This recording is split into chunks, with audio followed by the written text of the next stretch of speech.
Magandang gabi Pilipinas. Ngayong nalalapit na ang Semana Santa, isa ang mga paliparan sa mga lugar na inaasahang magiging abala dahil sa pagdagsa ng ating mga kababayang babiyahe sa loob at labas ng bansa.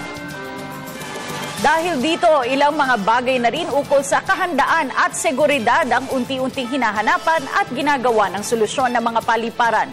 Kabilang na dyan ay ang overbooking ng mga flights, air traffic at ang karapatan ng mga biyahero na naging mainit na usapin dahil sa isyong kinasangkutan ng isang artista kamakailan lamang. Dahil sa pangyayaring ito, ilang katanungan mula sa mga mananakay ang umusbong. Ano nga ba ang mga karapatan ng mga biyahero at gaano na nga ba kahanda ang mga paliparan sa pagdating ng Semana Santa? Issue sa mga regulasyon, karapatan at kahandaan ng mga biyaheng panghimpapawid ating pag-uusapan ngayong gabi. Ako po si Attorney Mark Castrodes, kasama sina Cathy San Gabriel at Kirby Cristobal. Samahan po ninyo kami sa isang oras ng talakayan dito lamang sa Flight Regulations and Safety, a PTV Special Forum.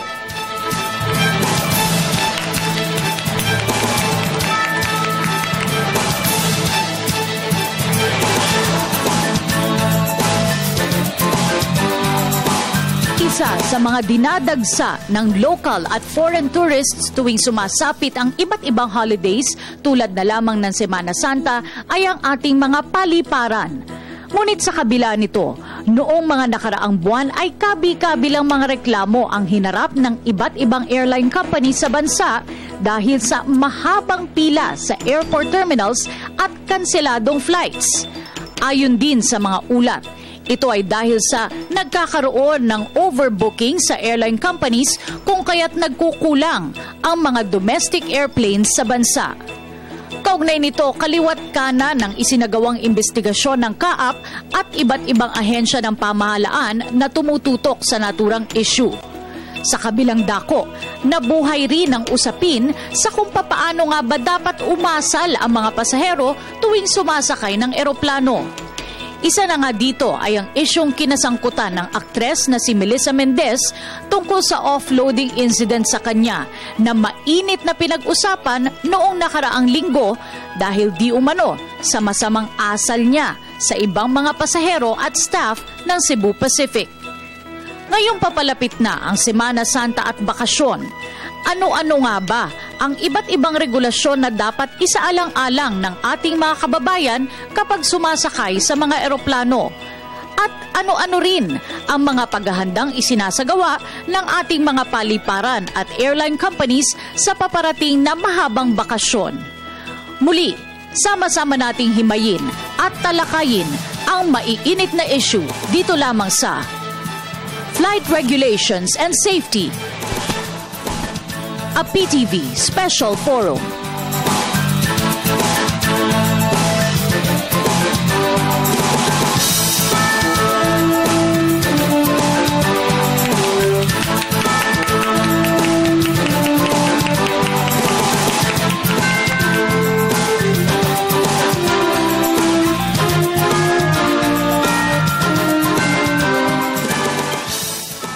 Muli isang magandang gabi Pilipinas, issue ng kaligtasan at seguridad ng mga paliparan at syempre ng ating mga pasahero ang tatalakayin natin. Napansin ko nga, Cathy, huli akong bumiyahe papuntang probinsya, napakaraming tao. These are scenes that you used to see sa mga pier.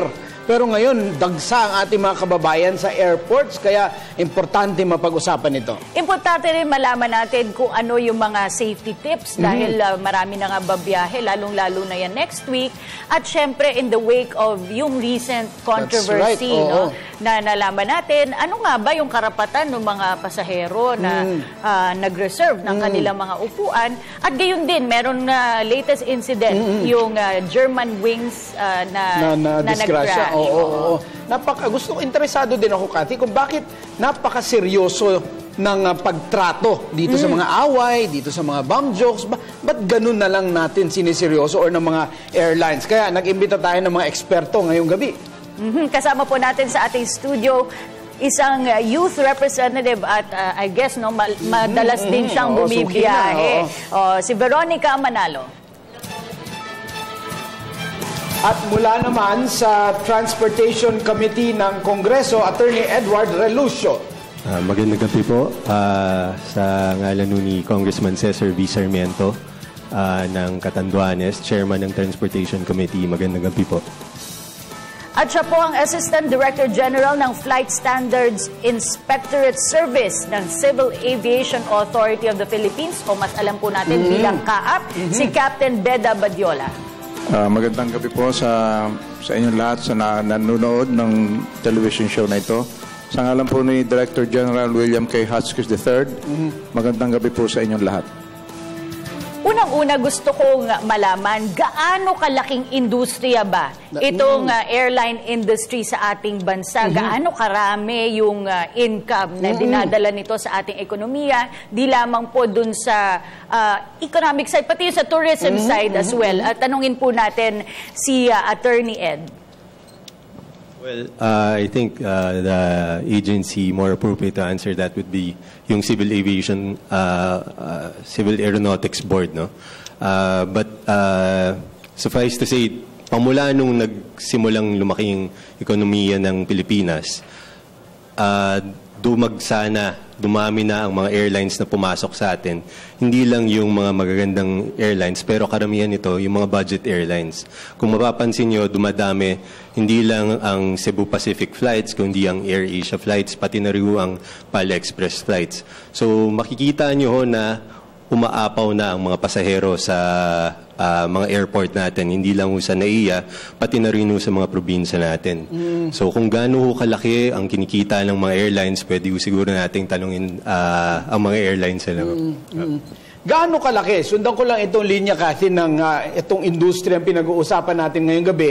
Para kay Veronica Manalo na ating youth representative, gaano kasaya ang ating mga kabataan? Siguro hindi nyo na na-imagine yung panahon na kami bumabiyahe papuntang Manila, talagang barko at hindi ma-afford yung eroplano. Pakikwento yung inyong perspektibo dito sa ating pag-usbong ng airline industry. I think this is actually a benefit for the youth because the young would really like to travel a lot.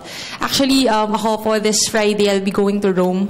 That's why my family really likes to travel a lot. And yung pamilya ko, like my mom before, she always told us na they had to really, like yung mga barko, mga bus, ganyan. And it was really hard because they had to pay so much if they wanted to travel by plane. That's right. But now, people could really afford it. We even have piso budget, piso flights. So from one destination to another, you could spend much less than before. Gusto ko malaman po kay Captain Badiola, sa dami nga po ng ating mga kababayang bumibiyahe, syempre po kailangan marami rin pong involved para mapanatiling ligtas ang kanilang mga biyahe. Marami pong mga otoridad at mga ahensyang involved. Pakipaliwanag po kasi, gaya nga po ng nabanggit ni Attorney Ed, merong Civil Aeronautics Board, meron din pong CAAP, meron pa rin pong MIAA. Ano po ba yung mga delineation ng responsibilidad ng mga ahensyang yan? Okay. Ang Civil Aeronautics Board po ay siyang namamahala sa pag-regulate ng mga fares, no? Yung pamasahe, at saka kung sino yung papapasukin dito sa ating bansa ng mga airlines, mga airline operators. Ang Civil Aviation Authority of the Philippines naman, siya ang namamahala na siguraduhin yung mga aeroplano lumilipad ay safe sila, qualified yung mga piloto na lumilipad ng mga aeroplano na yon. Pati yung mga mekaniko na nagme-maintain ng mga aeroplano ay marunong tungkol sa mga aeroplano. Ang NAIA naman, sila nag-operate ng airport na yung pinupunta ng mga tayo, mga terminals, no? At sinisiguro yung mga dumadaan doon ng mga bagahe natin ay nai-screen for the security aspect of the luggages, no? So yun yung mga katungkulan ng bawat ahensya na yon. Captain Bede, anong ahensya ang in charge dun sa ratings ng ating bansa? Sa safety or yung ratings or licenses given to our airlines para bumiyahe sa ibang bansa? Kami po sa Civil Aviation Authority of the Philippines, kami ang nagre-regulate na siguraduhin safe yung mga aeroplanong lumilipad papunta rito o paalis. So, either yung Philippine operators, kailangan mga nire-regulate namin yan. Pati ho yung mga pumapasok dito ng mga international airlines, ay binibigyan namin ng authorization din na yung tinatawag namin na validation ng kanilang air operator certificate to make sure na lahat sila ay sumusunod sa mga patakaran ng International Civil Aviation Authority. Okay, Attorney, ang ating mga congressmen, I'm sure, also travel a lot. Ano ang kanilang opinion dito sa status ng ating airport, ng ating transfers from one airport to the other? Kasi yung idea, Cathy, na posibleng hindi alam ng mga leaders natin ang kasalukuyang realidad, kaya hindi sila ganun ka-urgent kung umaksyon. Attorney? Well, makikita nyo ho na sa Kongreso, sa panig ng Kongreso, almost every week na yung meeting. Sa ilalim ho ng rules ng Kongreso ay dapat twice a month lang. Pero sa dami na nga ho ng alituntunin sa sektor ng transportasyon, every week na. Ngayon, sa aviation sector, marami yung aspeto ang tinatalakay ng committee dyan. Hindi lang ho yung mga airports natin, pati na rin ho yung mga aeroplano natin, pati na rin ho yung mga empleyado ng ating mga airports, pati na rin ho ng CAAP. Ngayon, sa tanong nyo, dun sa mga concern ng congressmen sa mga airport, napakalaki ho, no? Kasi ang dami na hong airports na nag-ooperate. Pinag-uusapan ho natin kanina yung dagsaan ng mga budget airlines, yung mga piece of fare, dumadami ho ang lumilipad. Hindi lang ho sa dahil dumadami ang kumikita ng malaking pera, pero dahil na rin ho sa murang pamasahe. So, dahil dun sa dami ng mga pamasahing, dahil sa dami ng biyahero, napupuno yung mga airports natin. And kadalasan, karamihan, pumupunta sa Maynila pa rin. Ang mga major destinations ho natin, Maynila, Davao at Cebu. Diyan ho nagdadagsaan yung mga pasahero natin. Kaya ang ginagawa naman ho ng executive branch natin, pinapalaki at inaayos yung mga airports na yan. Dagdag ko lang, meron akong nabasa, kamakailan, Attorney, about a particular tax na sinasabi nilang pinapataw sa mga carriers that's discouraging other airline companies na pumasok sa ating bansa. Yun yung policy environment sa aviation. So, ano ang tingin mo doon sa issue na yan at ano ang ginagawa ng ating gobyerno? Well, hindi ko alam kung ang tinutukoy niyo yung fuel surcharge, pero pamula nung bumagsak yung presyo ng crudo, nawala na ho ito at tinanggal na ho ito ng Civil Aeronautics Board. Bawal na ho sumingil ng oil surcharge or fuel surcharge ang mga airlines natin. Mapapansin niyo, bumaba pa yung ating pamasahe. Kung ikukumpira nyo pamula nung Disyembre nung 2014, pag tiningnan nyo na ho yung mga resibo nyo, nawala na ho yun. So baka yung piece of fare, 50 cents fare na lang. That's good. Ngunit sa pagdami ba nitong mga budget airlines, sa pagdami ng mga pasahero, sa pagdami ng mga flights, hindi kaya naman nakukompormiso yung safety ng ating mga kababayan? Kaya passenger rights or ating mga karapatan ng ating mga biyahero sa aeroplano sa aming pagbabalik.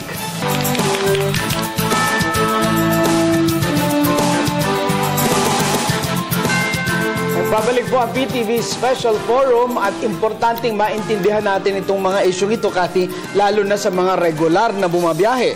Okay, at babaling muna tayo sa ating kasamang si Kirby Cristobal bago natin ipagpatuloy ang tanong natin sa ating mga guests dahil meron ding mga katanungan ang ating studio audience. Yes. Alright, maraming salamat, Attorney Mark at Cathy. May mga inihandang katanungan yung ating mga bisitang estudyante. Unahin ko na itong si Kate Balueta mula sa Lasal, Antipolo. Good evening po. Ang tanong ko po para kay Attorney Ray Lucio. Sa tingin niyo po, ano po yung dapat unang pag-ukulan ng pansin ng gobyerno para mas maging maayos po yung ating air transportation? Okay. Maraming salamat, Cathy. No? Napakabigat ng tanong mo kasi ang daming aspeto nga ng aviation sector natin. No? Hindi lang dun sa safety concerns sa mga aeroplano, kundi pati na rin yung capacity ng mga airport natin. Siguro simulan muna natin dun sa mga terminal na kadalasan ay rinireklamo ng mga pasahero kung bakit napupuno.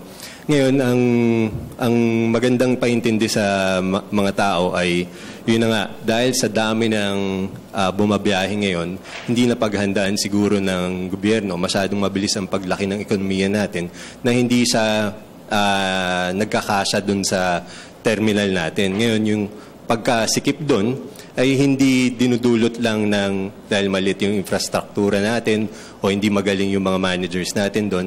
Kabaliktaran ho. In fact, yung mga managers natin doon sa binibigay sa kanilang oras, no?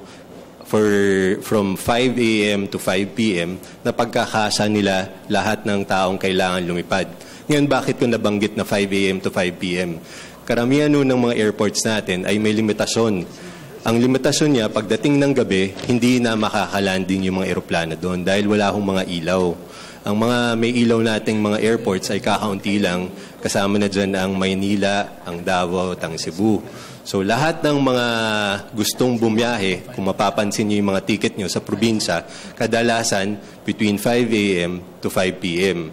Ngayon, para dun sa Davao at Cebu, at ngayon siguro pagdating ng Sabado sa Lagindingan, magkakaroon na sila ng night capability. Lahat ng mga eroplanong yan ay lumilipad dun sa pinagsisikang oras na yun. So ngayon, kung ano yung magagawa ng gobyerno, siguro unang-una kailangan damihan yung mga airports na magkaroon ng night capability para lumipad ng gabi. Pangalawa, meron tayong mga airports na nasa paligid ng Maynila. Isa na yan ang Clark. Ang Clark ay 1.5 o lagay mo na 2 hours away from Metro Manila. Napag-aralan ng mga opisyal ng Clark na may 6 million na lumilipad galing sa Central and Northern Luzon. Pero karamihan ng lumilipad na 6 million na yan ay lumilipad pa rin palabas ng Maynila. So, hinihikayat natin ngayon ng mga airlines at yung mga tao na mismo at yung kadalasang lumilipad galing dyan sa Central and Northern Luzon, siguro mga 3 million, mga OFWs, pwede naman ho silang lumipad galing mula sa Clark. Kasi may lipad ho galing sa Clark papuntang Middle East. So, marami yung factors, no? Ang immediate solution na nakikita ko ng Kongreso sa dami ho ng konsultasyon na ginawa namin, bumuo kami ng isang technical working group sa pamumuno ni Congressman Yeng Guiao, ay gamitin ho ang ating Clark International Airport sa Pampanga, lalo na ng mga nakatira sa Central and Northern Luzon, para yung 3 million na yun, na OFWs and 3 million na namamasyal, hindi na ho kailangan dumagsa sa Maynila. Okay. Apo, Attorney, aside from doon po sa pagbuo ng technical working group, meron pa po bang mga ginagawang mga bagong panukalang batas sa Kongreso para po mas mapaigi pa yung security at mas mapaganda pa yung serbisyo dito po sa mga terminals po sa ating bansa? Okay.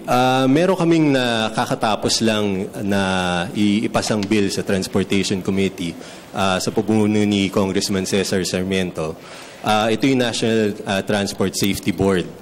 Ang Civil Aviation Authority of the Philippines right now, sa ho ang nagbibigay ng lisensya sa mga piloto, pati na rin ho ng Certificate of Airworthiness. Ano hong ibig sabihin nun? Sila ho yung nagsasabi kung ang isang eroplano ay nararapat lumipad, kung siya ho ay safe at properly maintained. Ngayon, kapag may nangyaring aksidente sa ilalim ho ng batas, siya rin ang mag-iimbestiga. So magkakaroon tayo ng konting conflict between yung nagbigay ng certificate at yung mag-iimbestiga. Paano mo iimbestigan yung sarili mo? Dahil sa ganung pangyayari, linabas na ng komite yung pag-aaral at yung bill na magkakaroon tayo ng National Transportation and Safety Board. Yun na ngayon ang mag-iimbestiga dun sa mga ganung klaseng pangyayari. Hindi lang sa sektor ng aviation, kundi pati ng maritime, pati ng release.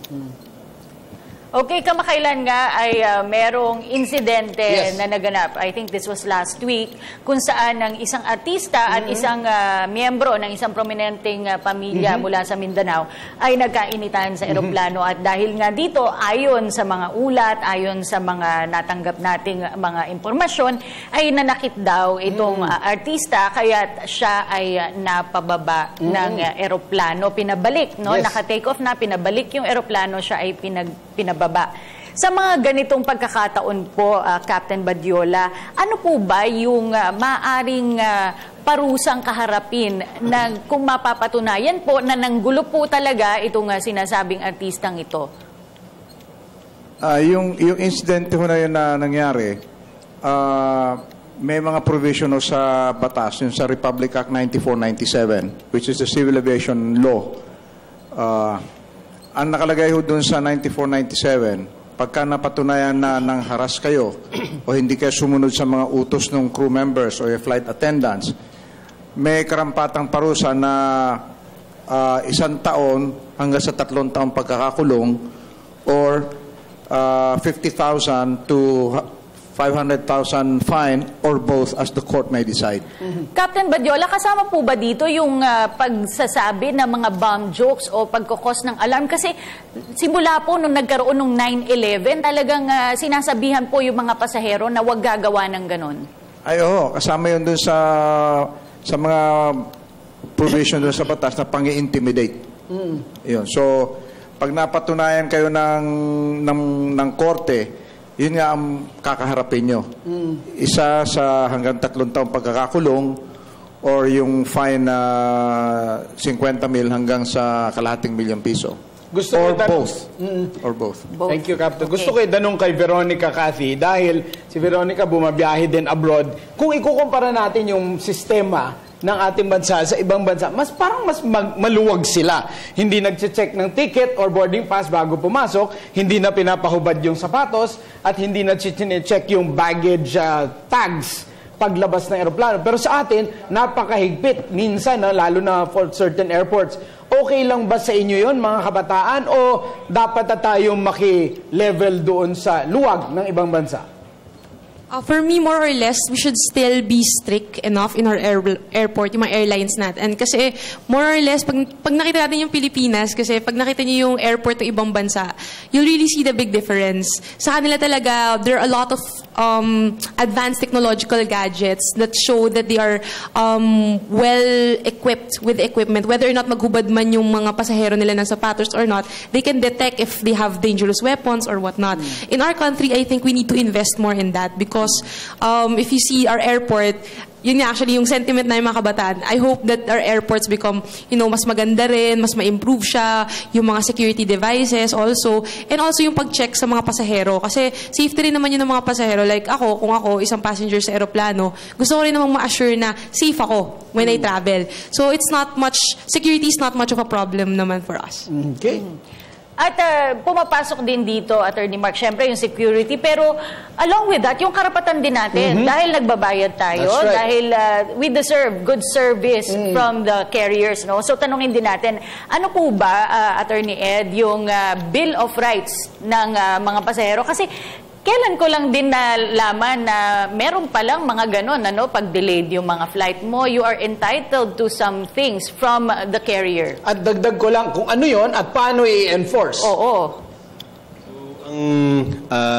Right now, ang karapatan ng mga pasahero ay nakalagay sa isang joint administrative order na inilabas ng Department of Transportation and Communication, Department of Trade and Industry.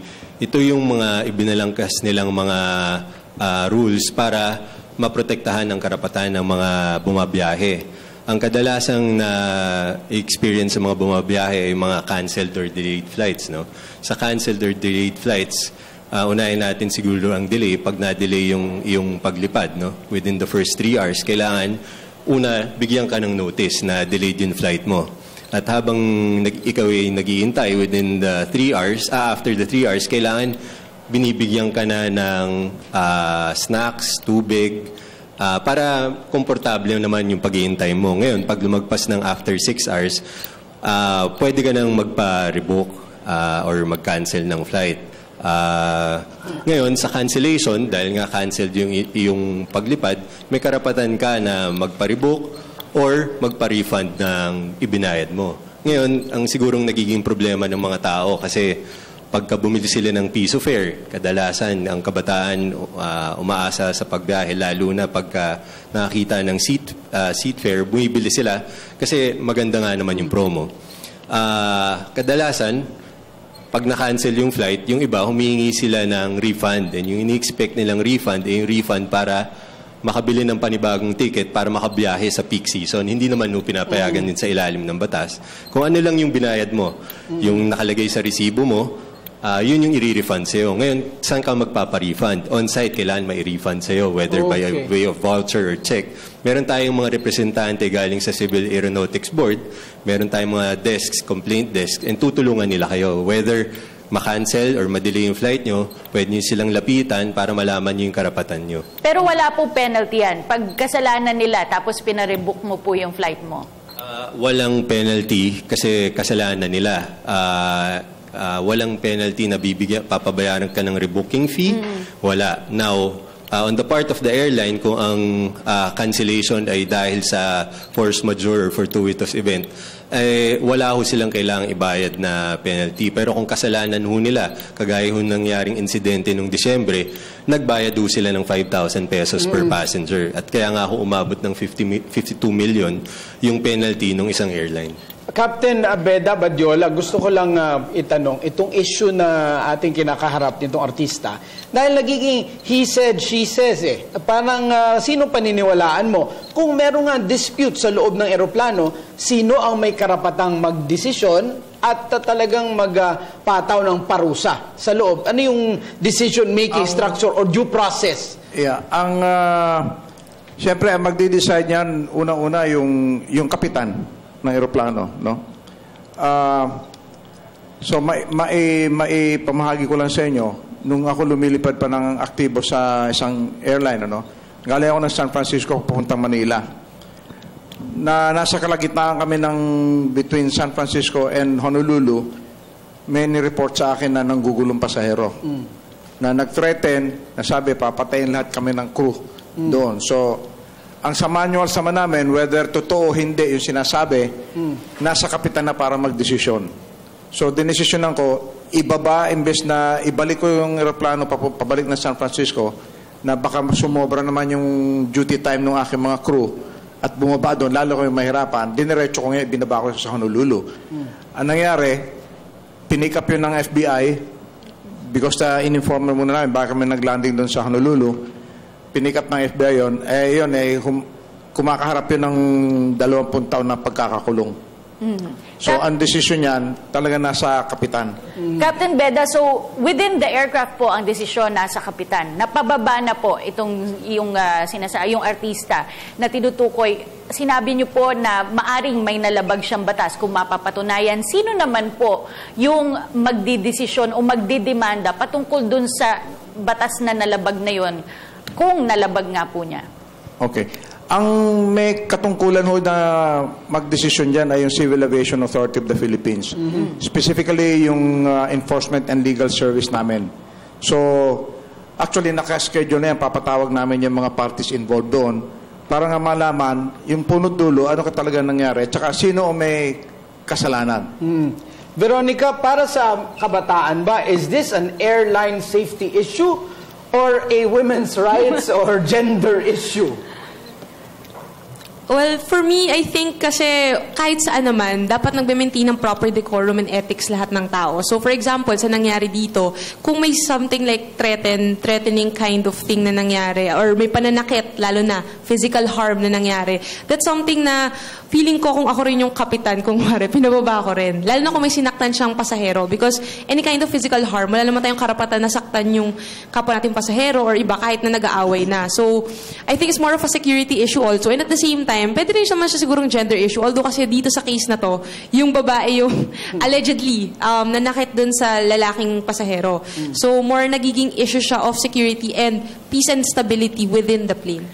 Captain Badiola, kayo po nga ay dating piloto, kapitan ng eroplano, and talaga naman pong merong seat number ang bawat pasahero pag check-in niya. Ano po ba talaga yung alituntunin pag ganun? Maaari po bang makipagpalit ng mga upuan ang mga pasahero?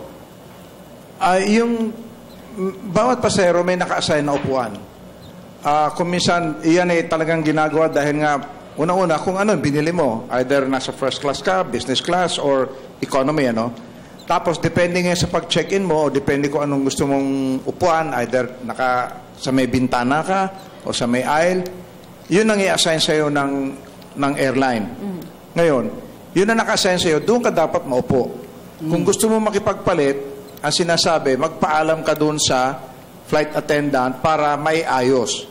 Hindi ka pwedeng basta palipat-lipat dahil yan, kinocompute nga yung tinatawag na weight and balance ng eroplano. So, totoo talaga yun, hindi lang kwento yun. Oo, iba-iba ang bigat natin. So, naka-input ho yan dun sa load, weight and balance na tinatawag. Ano? Lalo na po sa maliliit na eroplano. Oo, ngayon, kung gusto mo makipagpalit, nasa usapan nyo na yan ng pasahero din, kapwa mo pasahero, kung magbibigay. Halimbawa, pag check-in nyo, pamilya kayo. no? Gusto niyo siyempre magkakatabi. Ngayon, hindi naman maaari kung may nauna na sa inyo na iba-iba yung nakuha na naupuan, ano? So, kung minsan nangyayari, hiwa-hiwalay talaga kayo. So, kung gusto niyong makipagpalit, yun na, usapan na lang din between the passengers involved. Ngayon, pag ayaw magbigay, wala kayong magagawa talaga. Unless may bakante na upuan na pwede kayong lipatan. So kung gusto po ng clouds, dapat po pag nag-check-in, i-request na po yung window seat. Ganun po ba, Captain? Meron namang tinatawag na yung check-in na online, di ba? Oo.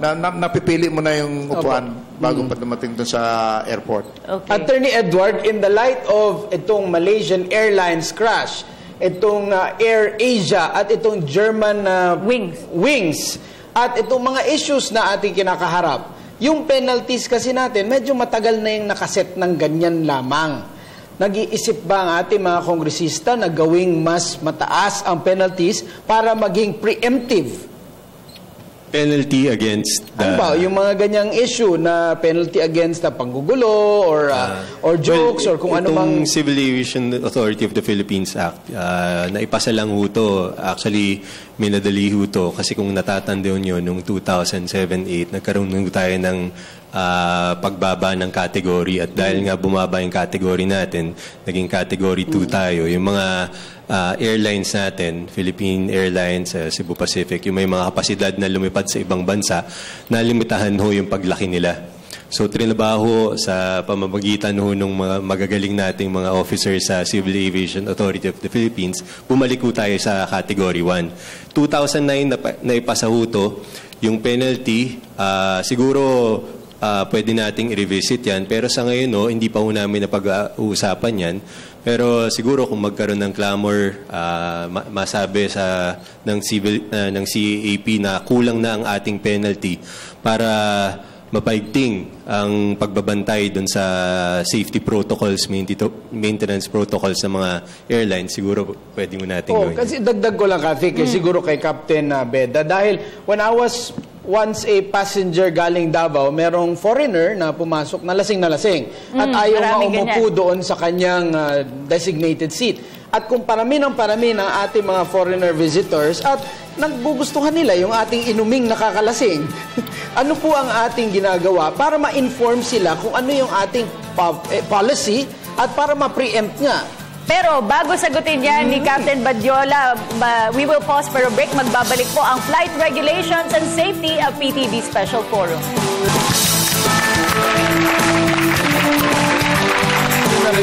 Nagpapatuloy po ang Flight Regulations and Safety of PTV Special Forum. Kanina meron kang tanong tungkol sa personal experience mo. At ito nga maraming mga foreigners na pumupunta sa ating bansa at minsan ay nakakainom na bago sumakay ng eroplano. Ano ang dapat gawin ng airline companies? Yung airlines, meron sila mga guidelines yan. Pag sobra ka naman intoxicated, they can deny boarding. Pwede kang hindi isakay kung hindi mo na kontrolado sarili mo. Yung paggagalaw mo, pag-asta mo, yung pakikitungo mo sa mga flight attendants, sa crew, o kaya yung mga ibang kapwa mo pasahero, no? Pag naman nasa itaas na, dahil ang epekto ng alcohol na nadodoble pagka nasa area na kayo sa loob ng aeroplano, no? Depende sa assessment ng mga flight attendants, tinitigil nila yung pagbibigay kahit na humihingi. Hindi na binibigyan. Ngayon, pag nag-insist pa talaga, pagbaba na sa pwede silang ipahuli. Pag ayaw sumunod sa mga flight attendants. Ayun, malapit na nga ang Semana Santa. At I'm sure maraming paghahanda na isinasagawa ang ating mga otoridad. Tanungin na rin natin si Captain Beda. Ano po yung mga paghahandang isinasagawa ninyo sa pagdagsaan ng mga pasahero ngayong darating na Holy Week? Well, ang report nga ho, yung sa itong dagsaan ngayon ng Semana Santa sa domestic airports natin, aabot siguro ng mga 1.9 million yung pasahero, Sa international naman, mga nasa 1.4 million passengers ang darating. So, sa aspeto ng pangangalaga ng mga aeroplano, makita namin na kailangan safe yung sinasakyan natin. Kami po sa Civil Aviation Authority, magpapalabas na namin ng mga inspektor para checkin yung mga aeroplano natin bago sila lumipad. Yung tinatawag namin na heightened surveillance. So, yun ang... tapos, yung mga Yun din, yung check up namin sa mga piloto, tsaka yung mga tao na lumilipad ng aeroplano. At isa sa nakakatulong, Cathy, ay itong online check-in, online na booking. Tanong natin sa ating youth representative dahil sila yung mas techy. Gaano ka-efficient yung ating online booking and online check-in sa bansa at dapat ba itong i-encourage sa lahat ng mga pasahero? I actually like the online booking and check-in because with just one click of your mouse, you could already choose your flights, even your seat, you can customize or even choose your seat kung saan bang part ng airplane ka magpapareserve or pati yung pagbabayad mo, like yung credit card, tapos mapiprint na yung ticket. So, it's a lot easier for us and I like, sana mas maraming tao yung gumamit ng online. Pero pumipila pa ba sa aeroplano pag sa check-in counter kung meron ka ng boarding pass o dire-diretso na talaga? Pumipila pa rin po. Parang, pero maikli. Opo, mas maikli lang po. Pero mas efficient po siya. Tsaka mas mabilis kasi meron ka ng seat number, ganun.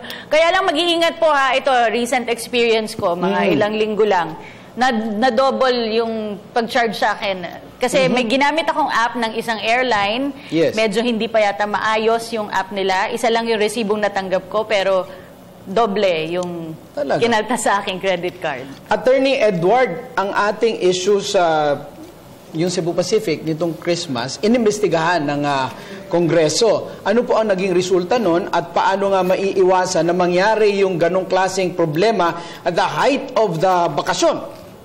Well, yung peak season talaga natin, no?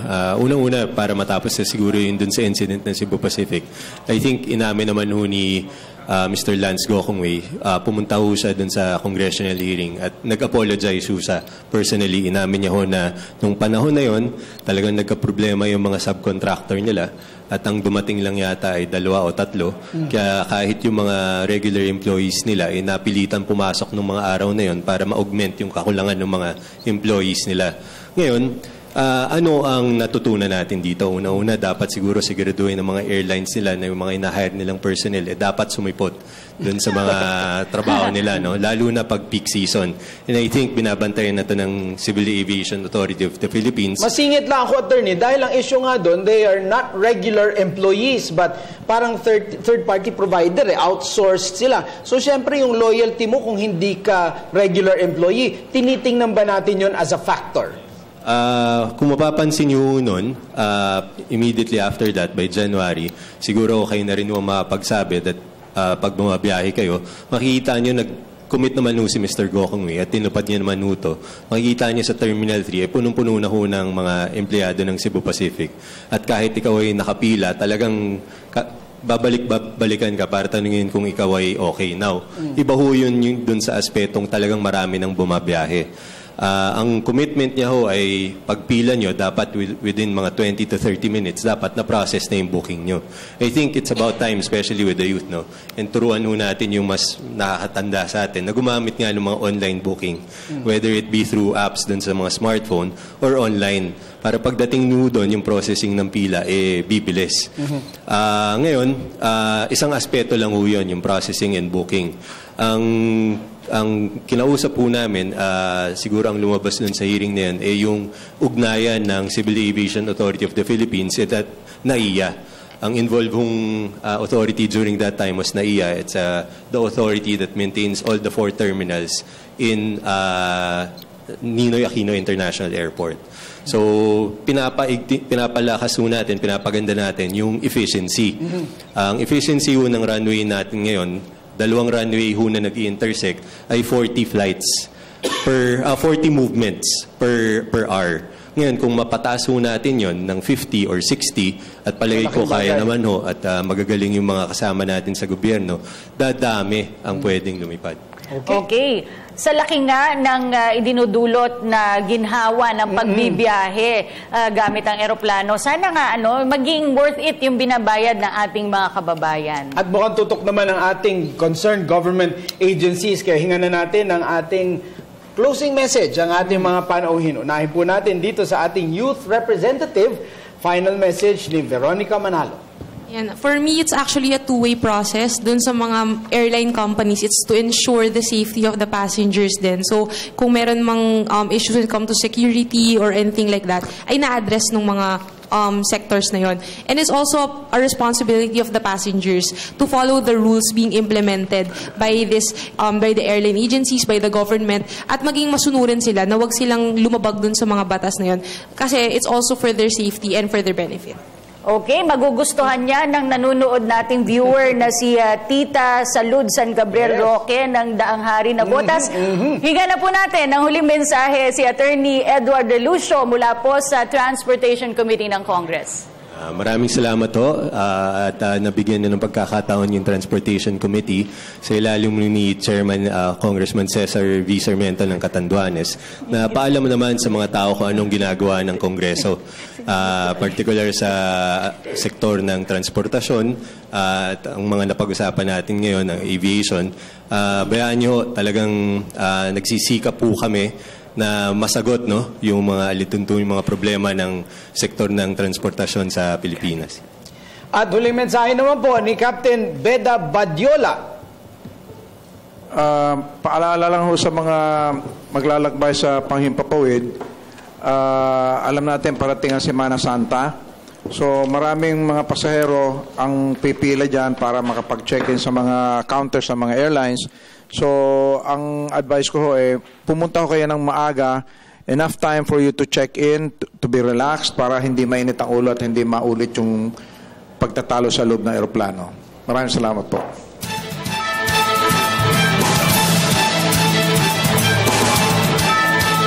Sa layunin po magkaroon ng isang sistematiko at ligtas na paglalakbay para sa bawat Pilipino, napakalaking papel ang ginagampanan ng mga mamamayan.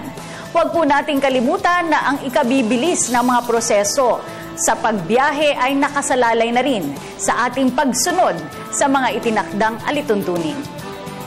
Kaakibat po ng bawat responsibilidad na nakaatang sa balikat ng mga airlines ay ang bigyan ng isang matiwasay na pagbiyahe ang mga pasahero nito. Kaya naman sana'y hindi magkulang ang mga nasabing airlines na ito na pagsasagawa ng mga nararapat na aksyon na sisiguro sa kaligtasan ng lahat. Masasabing ang pinaka-importanting prioridad ng mga sasakyang panghipapawid ay ang kaligtasan ng bawat isang crew at pasaherong lulan nito. Kaya naman, sana'y makiisa ang lahat sa ating mga kababayan para sa mga regulasyon ay mapatupad at magkaroon tayo ng isang matiwasay at masayang paglalakbay. Ako po si Attorney Mark Castrodes, kasama sina Cathy Sangablier at Kirby Cristobal. Salamat sa isang oras ng pagsama ninyo sa amin, talakayin ang napakahalagang isyong ito. Ito po ang Flight Safety and Regulation sa PTV Special Forum.